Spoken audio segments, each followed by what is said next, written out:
اللہ تبارک و تعالیٰ کے فضل و کرم سے ذو الحجہ کا پہلا عشرہ چل رہا ہے، جس کے بارے میں پچھلے جمعہ کو میں نے عرض کیا تھا کہ نبی کریم سرور دو عالم صلی اللہ علیہ وسلم کی حدیث کی روشنی میں یہ ایام ایسے ہیں کہ ان میں ہر قسم کی عبادت اللہ تبارک و تعالیٰ کو بہت محبوب ہے۔ تو اس کے کچھ ایام گزر چکے ہیں اور کچھ باقی ہیں۔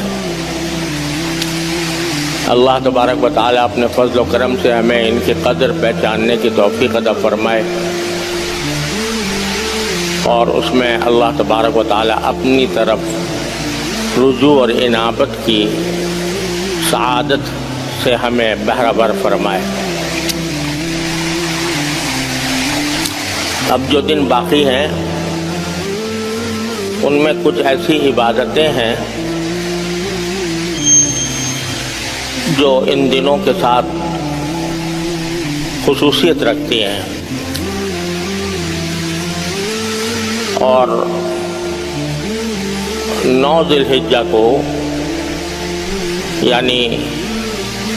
منگل کے دن، آنے والے منگل کے دن، اس کو یوم عرفہ ہے ہمارے لحاظ سے، اور یوم عرفہ کا روزہ رکھنا، اس کے بارے میں نبی کریم صلی اللہ علیہ وسلم نے یہ فضیلت بیان فرمائی ہے کہ جو شخص یوم عرفہ کا روزہ رکھے اس کو اس کے 1 سال پہلے کے اور 1 سال بعد کے اللہ تعالیٰ گناہ معاف فرما دیتا ہے۔ تو اتنی بڑی فضیلت اس عرفے کے دن کے روزے میں ہے۔ اللہ تعالیٰ اس فضیلت کو حاصل کرنے کی ہمیں توفیق عطا فرمائے۔ یہاں یہ وضاحت بھی کر دوں کہ بعض لوگ یہ سمجھتے ہیں کہ عرفہ کا دن ہمارے لحاظ سے بھی وہ دن ہوگا جس میں حجاج عرفات میں وقوف کرتے ہیں۔ ہمارے اور سعودی عرب میں عام طور سے 1 دن کا فرق رہتا ہے،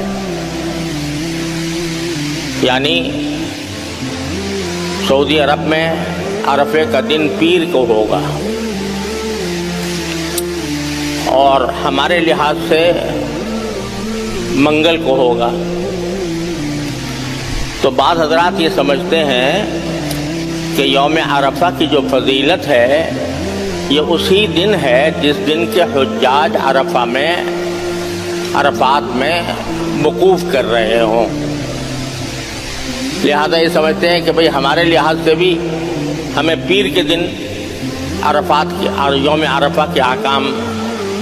اختیار کرنے چاہیے، اور کہتے ہیں کہ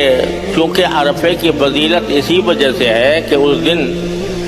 حجاج عرفات میں وقوف کر کے حج کا سب سے بڑا رکن ادا کرتے ہیں، لہذا چونکہ وہ پیر کے دن کر رہے ہیں لہذا ہمیں پیر کے دن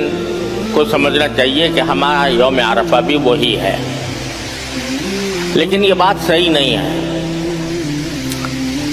جو چاند کے اختلاف سے جو دنوں میں اختلاف ہوتا ہے دنیا میں، کہ بعض اوقات 1 دن کا فرق پڑ جاتا ہے، تو اس میں شریعت کا اصول یہ ہے کہ ہر جگہ اس کے اپنے افق کا اعتبار ہوتا ہے۔ ہمارے افق کے لحاظ سے جس دن 9 تاریخ ہوگی اس دن عرفہ کا دن ہوگا ہمارے لحاظ سے، اگرچہ سعودی عرب میں 1 دن پہلے ہو گیا ہو۔ شب قدر کا بھی ایسا ہی معاملہ ہے کہ شب قدر میں بھی عام طور سے ہمارے اور سعودی عرب میں 1 دن کا فرق ہوتا ہے۔ تو بعض لوگ یہ سمجھتے ہیں کہ بس جس دن وہاں شب قدر ہو رہی ہے اسی دن ہمارے ہاں بھی ہوگی، یہ بات غلط ہے۔